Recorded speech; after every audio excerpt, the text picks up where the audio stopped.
small caps are often viewed as the most fragile segment of the equity market.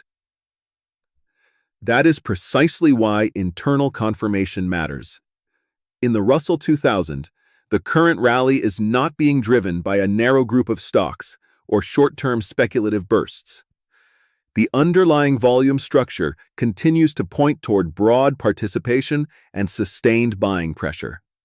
The Modified McClellan Volume Oscillator provides a useful framework for assessing whether price advances are supported by real inflows.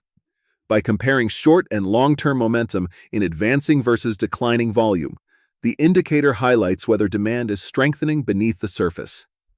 When the short-term momentum line remains above the long-term line, it signals that buying activity is expanding across the market rather than fading. That is exactly what the Russell 2000 currently shows. The latest advance is accompanied by strong positive volume momentum, indicating that participation remains constructive and that institutional demand continues to support the trend. Historically, rallies with this type of internal confirmation tend to be structurally more resilient than advances driven purely by price momentum. For investors, the key takeaway is straightforward.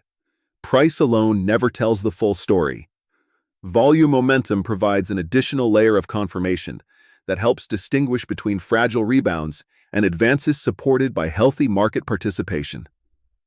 At the moment, the underlying structure in small caps remains supportive. Do you want to follow the Modified McClellan Volume Oscillator for the Russell 2000 and 27 other global markets and sectors?